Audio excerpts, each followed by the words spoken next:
Donc l'appel du ministre de l'Agriculture avait vocation à dire que là où c'était possible, sans traverser évidemment toute la France, puisque de toute façon c'est pas possible, compte tenu de la réduction de l'offre de train, que les gens qui pouvaient le faire avaient vocation à aller donner un coup de main, évidemment rémunéré, là où c'était possible. Et dans les régions où il y a des récoltes actuellement, il va sans dire que nous n'entendons pas demander à un enseignant qui aujourd'hui ne travaille pas, compte tenu de la fermeture des écoles, de traverser la France entière pour aller récolter des fraises gariguettes. Ouais, voilà, l'enseignant qui ne travaille pas, ça a énervé parce que beaucoup de profs continuent de faire classe à distance, donc ils n'ont pas tellement aimé comme ça être ciblés. Et d'ailleurs, ça a poussé la porte-parole à faire son mea culpa sur Twitter, où elle a expliqué que son exemple n'était pas vraiment le bon. Non, Fatima. Parce qu'au début, tu as dit une bourde, je suis désolée, mais une porte-parole du gouvernement qui ne maîtrise pas sa parole, ça ne s'appelle pas une bourde, ça s'appelle une faute professionnelle. Et là, dire compte tenu de la fermeture des écoles, le professeur ne travaille pas, c'est une fake news, ou un fox pour parler français, c'est une fausse information, puisque les professeurs sont tenus de maintenir la continuité pédagogique. C'est leur mission. Non mais ils doivent le faire. C'est-à-dire que si un professeur ne le fait pas, s'il n'est pas en congé, c'est une faute professionnelle. Donc là, moi je parle de oui, mais le professeur dans sa mission, il y a la continuité professionnelle. Le professeur doit le faire. Certains profs ils le font et ils font leur part dans l'ombre. Et je le dis avec d'autant plus de conviction que je ne suis pas concernée là, puisque je suis en congé non payé. Donc voilà, je défends mes collègues que je vois travailler. C'est une fausse information, c'est plus qu'une bêtise, c'est une faute professionnelle. C'est une fausse information. 2, c'est méprisant, c'est blessant. Et 3, c'est pas pardonnable à ce niveau-là, parce qu'à son niveau d'intelligence, à son niveau de responsabilité, à ce niveau-là, c'est pas pareil que si mon voisin dit alors vous êtes tranquille les profs, vous bossez pas. Je lui pardonne, il peut dire ça. C'est peut-être ça le problème. C'est Alain Marchal, c'est que on vit une situation exceptionnelle où les prises de parole sont très importantes. Parce que tout le monde est angoissé. C'est vrai que par exemple, les enfants, les parents qui sont confinés, on va leur dire d'ailleurs qu'ils vont le rester pendant 6 semaines. Il faut faire vraiment attention à ce qu'on dit. Peut-être que Sibeth Ndiaye n'a pas pris la mesure de l'époque et de la situation dans laquelle on était tous plongés, non ? Non, mais on a besoin de prises de parole qui soient sensées, Olivier. On le voit, nous...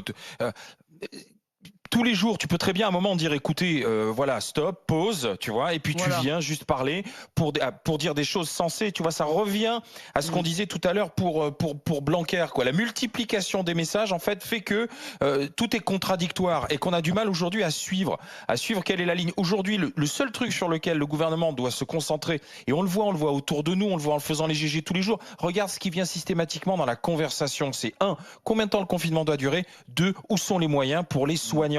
Aujourd'hui, les Français se tournent vers une chose, vers les soignants, vers les hôpitaux, parce qu'on est tous potentiellement susceptibles de se retrouver à un moment ou à un autre entre les mains des soignants. Alors, les prises de position sur aller au champ, les gariguettes ou quoi que ce soit, franchement, pour moi, ça n'a strictement aucun intérêt, quoi, tu vois. Non, et puis juste pour ajouter, juste une chose, elle a saboté le matin les remerciements du soir du président, parce que avoir le matin quelqu'un qui dit que les profs ne travaillent pas, finalement, comme si on était en vacances, et avoir le soir, elle a dit une connerie. Non, c'est pas la première. Mais c'est le problème. Non, mais d'accord. Non, mais moi je dis pas qu'elle est compétente. Je dis juste que de toute façon, porte-parole du gouvernement, quand le gouvernement navigue à vue et ne sait pas où il va, elle-même navigue à vue. C'est-à-dire qu'elle est exactement à l'image du gouvernement. Elle est la porte-parole d'un gouvernement qui est comme tous les gouvernements actuellement, parce que tu m'en citeras pas, qui tiennent la route. Ils sont tous paumés et elle est à l'image de ce gouvernement. Et à mon avis, je vais te dire un truc, ça se trouve, c'est dans le conseil avant qu'on a dit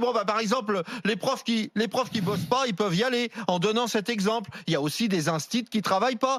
Ça existe aussi. Il y a aussi des profs qu'on n'a pas revus. Non, il y a des profs qu'on n'a pas revus dans les plateformes. Bon, faut arrêter. Faut arrêter aussi. Non, attends, excuse-moi. Il n'y a pas de métier. Il n'y a pas de métier. Attends, elle ne sera pas sanctionnée cette faute. Il n'y a pas de métiers qui sont au-dessus des autres. Les profs, c'est comme les copains. C'est pas parce qu'ils font corps et dès que tu touches un tout petit peu que d'un seul coup tu te fais déchirer la tête. Moi, j'en ai rien à foutre. Les profs, c'est exactement les mêmes que les autres. Ils ont droit au même respect. Oui. Et ils ont droit au même respect. Et à la même. Attends. Et pas plus que les autres. C'est-à-dire qu'il y a des profs qui bossent très bien, qui font très bien leur boulot. Il y en a d'autres qui le font pas. Il y a des instituts. Non, mais si, c'est ça la question. Non, pas du tout. Elle a dit une connerie. Excuse-moi. Elle a dit une connerie. C'est pas non plus la bombe nucléaire. Elle en a dit bien d'autres et des bien pires. Et en ce moment, le gouvernement, c'est bien pire que de dire cette bêtise.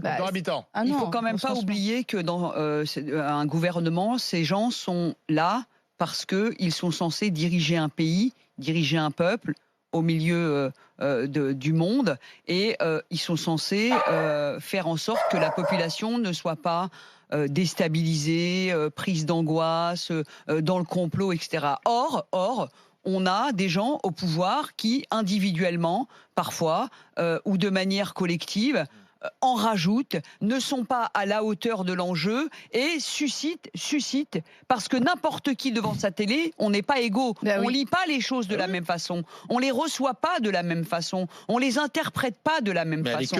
Donc, non, mais je parle pas d'elle, je parle globalement. La première responsabilité des gens qui ont le pouvoir, c'est de faire en sorte que la parole soit rare et juste.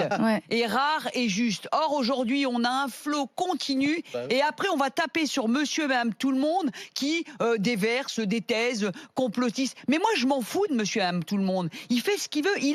Nous sommes à l'image de ceux qui nous dirigent.